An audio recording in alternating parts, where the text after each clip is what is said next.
नमस्कार दोस्तों, मैं हूं गोपाल राजपूत करन। मेरी दिल्ली मेरी शान की विशेष रिपोर्ट में मैं एक बार फिर आपका स्वागत करता हूं। अरविंद केजरीवाल जो कि दिल्ली के मुख्यमंत्री हैं, अक्सर दिल्ली से बाहर रहते हैं, लेकिन उनके विज्ञापनों में बड़े बड़े दावे किए जाते हैं कि दिल्ली के अंदर जो स्वास्थ्य व्यवस्था है बहुत बढ़िया है और दिल्ली के हॉस्पिटलों में दवाइयाँ सारी दी जाती हैं, सारे टेस्ट फ्री हो रहे हैं। लेकिन सवाल ये उठता है, उसके बावजूद भी कुछ जब हम हॉस्पिटल के अंदर देखते हैं, हम वास्तविकता देखते हैं, हॉस्पिटलों में जाते हैं तो लोगों के को दवाइयाँ तो मिल ही नहीं रही हैं, लेकिन ऑपरेशन के लिए भी इमरजेंसी में धक्के खाने पड़ते हैं। ऐसा ही एक मामला हमारे पास आया हुआ है संजय कुमार सिंह, जो कि एक बहुत बड़ा नाम है, समाज सेवक है और हेड गवार के नज़दीकी हैं, जबकि अपनी लैब भी चलाते हैं। जानते हैं क्या मामला है सर आपका? 10 तारीख को मेरा एक्सीडेंट हुआ। घर में स्लिप करके मैं गिर गया और मेरे थाई बोन ब्रेक कर गई। ब्रेक होने के बाद मैं हेडक्वार नियरेस्ट हॉस्पिटल है तो वहाँ पे हेडक्वार में गया ऑपरेशन के लिए। वहाँ पे मेरे को इमरजेंसी में एडमिट कर दिया गया और एडमिट करने के दौरान वो जो भी कंट्रैक्शन वगैरह जो प्रोसीजर होता है डॉक्टर बहुत बढ़िया से और बहुत जल्दी कर लिए। लेकिन उसके बाद का मेरे को एडमिट करने के बाद जो प्रोसीजर होने लगा इनकी तरफ से, कोई पूछने वाला नहीं, कोई जांचने वाला नहीं, क्या मेडिसिन दी जा रही है, पेन हो रहा है नहीं हो रहा है, उससे कोई मतलब नहीं किसी को। सिर्फ अगर हेडग्वार हॉस्पिटल को अगर अंदर से देख, बाहर के अगर बिल्डिंग को छोड़ दें तो अंदर से देखो तो सिर्फ एक बेडशीट हर रोज़ हर कलर की बदली जाती है और कुछ नहीं होता है। और हेडग्वार में सारा स्टाफ बहुत बढ़िया से फल फूल रहा है और खा पी रहा है। मेरे को 8 दिन तक लिटा के रखा गया। 8वें दिन जाके मुझे पता लगा कि आज मेरा सर्जरी होने वाला है, तो उस दिन सर्जरी की डेट नहीं, उसमें लिस्ट में मेरा नाम नहीं था।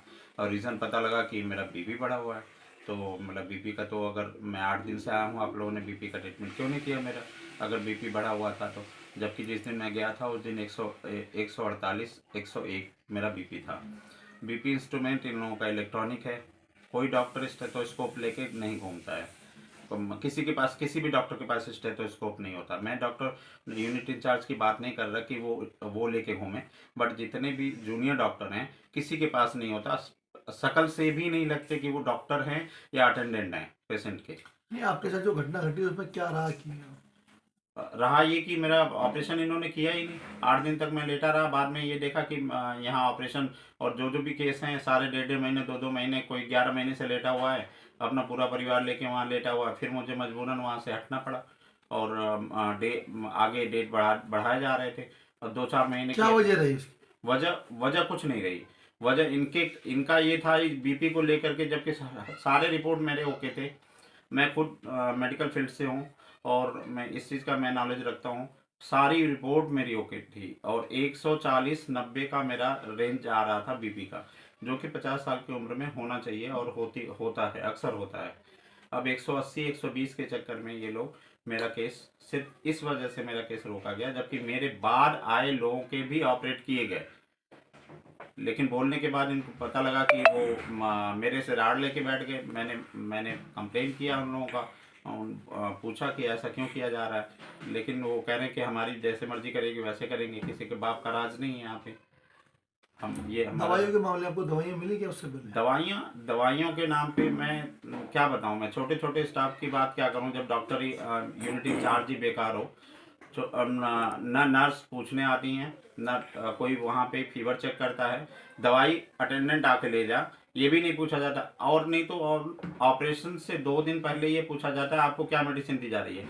अरे मुझे क्या मेडिसिन दी जा रही है? आपके पास सारा रिकॉर्ड आपके पास है, आप अपने रिकॉर्ड में देखो ना क्या मेडिसिन दी जा रही है। हमारे पास तो कोई मेडिसिन ही नहीं। तो तब जा करके अटेंडेंट को भेजो, मैं मेडिसिन दे रही हूँ, क्या मेडिसिन लेना है क्या नहीं लेना है।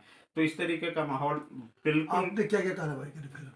उसके बाद मैं पीजी पे कार्रवाई किया, पोर्टल पे डाला और केजरीवाल को डाला। वहाँ से मेरे को आश्वासन मिला और मैं इनके हेडक्वार डायरेक्टर ऑफिस के थ्रू हेडक्वार एमएस को भी आया, बट मुझे नहीं लगता कि कोई कार्रवाई हुई है और न ही केजरीवाल की तरफ से कोई कार्रवाई हुई। जबकि केजरीवाल झंडा लेके और वीडियोग्राफी कराते हुए वैसे पहुंच जाते हैं ओपीडी में, और मुझे इतने दिन के बाद भी मुझे आज तक कोई केजरीवाल की तरफ से भी कोई कार्रवाई की या कोई आश्वासन नहीं मिला है। ना, आप पूर्ण रूप से असंतुष्ट हैं? बिल्कुल असंतुष्ट हूँ जी। मेरी औकात, मैं अपने औकात से ज़्यादा 1,20,000 रुपये लगाया हूँ। सूर्या में जाके ऑपरेशन कराया हूँ। जिस दिन गया उसके अगले दिन ऑपरेशन हुआ और 1 दिन के बाद मेरी छुट्टी कर दी गई। मुझे 8 दिन क्यों रखा गया हेडक्वार्टर के अंदर, मुझे इसका जानना है, ऐसे क्यों रखा जाता है पेशेंटों को? जब पेशेंट इमरजेंसी में आए तो इमरजेंसी में क्यों नहीं उनका ट्रीटमेंट किया जाता है? कौन-सी इमरजेंसी और होती है? क्या मैं आपके गर्दन परिवार में और कितने लोग हैं? हमारे परिवार में हस्बैंड वाइफ और 2 बच्चे हैं। बच्चे छोटे हैं। हम दोनों दिव्यांग हैं। तो बाकी तो और कोई ऐसा कोई नहीं है। लेकिन हाँ, एनजीओ के मार्फत है, एनजीओ चलाते हैं। मतलब कहने का तो मतलब है कि आप जो कमाने वाले एक तरीके से जो भी हाँ, आप ही कोई देखते हैं। मैं ही हूँ। मैं क्लियर रूप से अपने घर का पालन पोषण सारा मेरे ज़िम्मे तो है। आप इस चोट के बाद से कितने दिन से लगभग आप बेड पे हैं? मैं 10 तारीख से बेड पे हूँ और आने वाले टाइम में कब तक रहूँगा, जब तक डॉक्टर कहेंगे तब तक मुझे रहना पड़ेगा। तो आप देख सकते हैं क्या व्यवस्था है डॉक्टर हेडगेवार हॉस्पिटल में, किस प्रकार एक व्यक्ति जो कि समाज सेवा भी करता है और हेडगेवार में भी इन्होंने एक लंबे समय तक सेवा की है, परंतु आज इन्हीं के साथ ऐसा हो रहा तो आम जनता के साथ क्या होगा। जबकि इन्हें नॉलेज थी मेडिकल लाइन में है, तो जिन्हें जानकारी के होने के बावजूद अगर इन्हें मेडिकल फैसिलिटी नहीं मिल पा रही तो ये एक गंभीर विषय है, सोचने वाली बात है। हम उम्मीद करते हैं अरविंद केजरीवाल जी इन चीज़ों को ध्यान में रखें और इनको न्याय मिलना चाहिए। मैं गोपाल राजपूत, मेरी दिल्ली मेरे शान के लिए।